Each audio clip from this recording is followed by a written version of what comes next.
Fanatec get a new CEO, Le Mans Ultimate gets a big update, and you get a ton of news right here, right now. Welcome! You're watching Rum, the channel sharing the joy of sim racing and a regular news roundup or weekly sim racing news. Thanks to all those who come here often, especially those who subscribe, and even more, our patrons. My name is Serta and I will be your host for this video. Hey, what a week! It had most everything and we have it all for you. BeamNG, Fanatec, iRacing, Le Mans Ultimate. What it didn't have was our planned drive for Dean race because the ACC servers were kaput, and that went on for hours while the organizers checked out many other possibilities. At the end, nothing worked the way we wanted it to work and the race had to be postponed. Of course, about half an hour after the decision was made and the drivers were all gone to do whatever else, Kunos got their servers running again, but only for a short time it seems. Oh well, that's life. The good news is we have surpassed our extended goal of 1,000 British pound in donations, which is bonkers, but we are very grateful for each and every one of you who donates and have moved to the next step, which is 2,000 GBP for the Macmillan Cancer Support. The donations page is of course active and will remain active a while after the race. At the moment it looks quite likely the race with its 69 teams and 170 drivers will be on the 4th of May, but the voting's still going on at the dedicated Discord. We'll let you know as soon as we know. On with the show. Hey, it rhymes. Look at me, I'm a poet!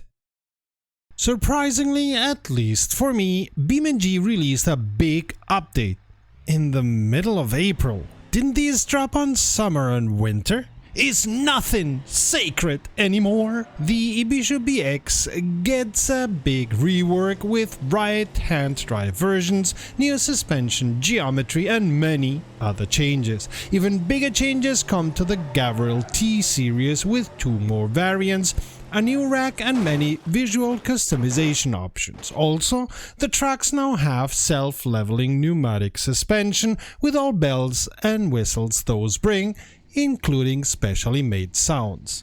The other vehicles in BeamNG also got bugs corrected, new cargo load placements and a ton of other small things. Kinda moving away from the vehicles, there's now a log trailer for the trucks with variants, while the flatbed trailer now gets steel coil loads to transport. Yes, of course you are getting also logs to move around for the log trailer. The levels also got worked on, with West Coast USA getting updates and bug fixes, better graphics, a new fuel station and better road markings. Other levels got minor corrections. You will now have cinematic crash cameras for free roam mode, which surely will mean 1,000 new YouTube videos with cinematic crashes and the type of camera no driver likes, which is speed and red light cameras to catch you in the act. Starting in West Coast USA as a first test, but surely moving on to other levels once the developers get everything to their liking. 5 new missions come into the game and the drifting feature is being expanded a lot, with a better backend for a shiny future and lots of other small corrections and tweaks to make your drifting even more fun. In a very early stage, the BeamNG developers have released career mode into the game, with milestones, a progress page, deliveries as part of the career and several other content added. In the user interface, you'll now find a complete livery creator that goes further than the dynamic decals we had until now. Also, you can now adjust the mirrors in the cars via the tuning menu. And here again, lots of minor fixes and tweaks everywhere. Seems the team were keen on some code cleaning. I get it. I do a minor bugs pass once a year with my team, so all the small issues that are never important enough get resolved. That one typo that is always nagging you but you never have the time to change? done now. Two important things, at least for me, have been also addressed by the team. The forced feedback has been worked upon, hopefully for the better, as has the virtual reality support, with Linux being now completely supported. The whole game engine has been optimized to eat less CPU and GPU cycles while looking prettier. The AI traffic has also seen good rework done, and the audio got new sounds. 30 new horn sounds for X, and some tweaks when having different sounds mixing with each other. And while the physics have seen some updates, they clearly were not the focus this time. The very long and detailed page with the very long and detailed release notes can be, as always, reached following the link in the description of the video. Thrustmaster will be presenting LMU on the rigs at Imola, Spa and Le Mans, corresponding to the respective races of the WEC. You can go and check out the sim by yourself if you are at any of those three. Oh yeah, and F1 Registered 24 will come out in May 31st. But we don't care anymore, as EA is the reverse Midas in gaming, and F1 22 and 23 were utter not up to standards. Motorsport games have ended their feud with the BTCC, or maybe it was the other way around. In any case, MSG has a non-exclusive license agreement with the BTCC until the end of 2026 to publish BTCC content, which may have been a way for both parties not to have to go to court while the BTCC doesn't lose too much. Season 2 Patch 3 for iRacing was released this Tuesday, and it seems the team have an ongoing issue with crashes that they cannot get a grip on, which is why they have activated extended error logging to try to discern and eliminate the issue or issues there. Also in this patch, the collision parameter for movable objects like cones, bales and so forth have been improved. The transition from lightly wet to moderately wet has been improved because of a better water flow equation, as have been the wind direction calculations for the weather forecast. The windshields got some updates and improvements regarding wet conditions as well as raindrops. The Super Formula lights got updated drag and aerodynamics and better damage. I know it sounds wrong to say that.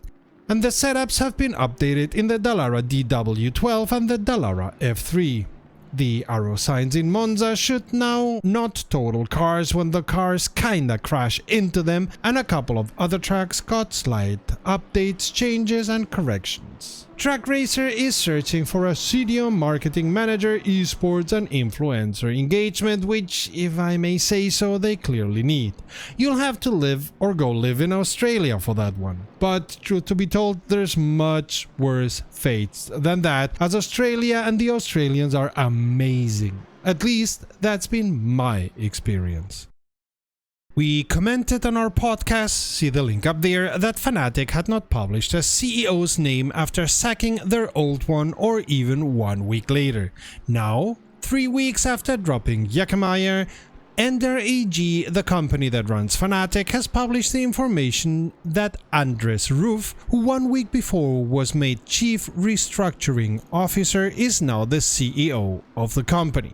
The information delivered by Ender is so incredibly minimal that our spidey senses are activated immediately. So Jackemeyer gets sacked on the 28th, effective on the 30th of March. On April 11th, Andres Roof is named CRO for at least until June 30th, and 9 days later, he's made CEO. The information from Ender is the absolute minimum they have to publish by law, being a publicly traded company. Their website has no information on it, much less on who Mr. Ruff is, and the official Fanatec information is standard boilerplate marketing bullshit. Searching around German media, the only Andres Roof we find has been involved in the food industry for a long while, and even was investigated for some alleged sanitary infractions at a big meat packing company. And Andres Roof is not a very common name in Germany anyway, so we suppose it's the same person, but we don't know because Fanatec don't tell. The way this is being handled is either utterly unprofessional, which comes at no surprise from Fanatec, or is so mired in secrecy because things are very dire at the company. Both not really good reasons to do so. Not that we haven't seen incompetence before at Fanatec, especially in the marketing and public relations department, so maybe they would not be competent enough to keep things secret. Your guess is as good as ours. Big patch for Lemma Ultimate this week, almost razor big. The developers note they are aware of force feedback issues and are asking those experiencing the issues to use the beta branch of the sim and report to them the findings, as they are going to experiment a lot to find out what is causing these issues. If your Lemma Ultimate regularly crashed when joining an online session, you may want to check if this patch number 3 solves that issue. On the graphics side, rain effects have been updated to fix some glitches and make them better. On a tangent from graphics, now you can set the maximum frame rate of Lemma Ultimate, which would be what we recommend for users with low frames. Driving assists can now only be adjusted from the pit lane or the pause menu. They say it's to prevent abuse of assets, and we don't really understand, but maybe we just lack the criminal energy others seem to have. If you have been using the default profiles for your gamepad or keyboard, these have been changed slightly. You may want to check them so that the changes don't affect your driving. Online, you will now be able to see your split in the monitor and the race results. The monitor screen now has a chat window, and the nav bar shows you which events you have registered for through a new widget. A lot of details have been corrected in the HUD, and the disqualification messages have been made more understandable. You're still DQ'd though. If you had any issues with inverted force feedback settings, check again. They might have been solved now. It seems the tire compound was always shown as wet on race start. Now it should show the correct compound you have set on the car, which of course may be wet. Moving on to tracks, the puddles may have been corrected in many, if not all, of the tracks. I never thought I'd utter these words in my life. The puddles have been corrected. Fuji got its curb at turn 5 back, as did Algarve, which also got a curb in turn 3 and its track's limits corrected. The view of the track in the mirrors got corrected for Bahrain, Monza and Spa, also in Spa. The LMP2 AI used to hit the pitting wall when leaving the garage, now they hopefully don't anymore. Of course, cars also got updated. The strength of the force feedback got reduced by various degrees depending on car, and the setup defaults got updated for what seems to be all of them. Wet windshield textures also got fixed for all of them. The brake lights on the Porsche 911 RSR GTE did not reflect on puddles, now they do, and the Corvette, Ferrari and Porsche GTE got some weight added for balance of performance. Moving on to the hypercars, the fuel consumption and the virtual energy consumption estimates should work correctly now. A very interesting change is that the developers change brake disc inertia as well as brake pad friction with cold temperatures.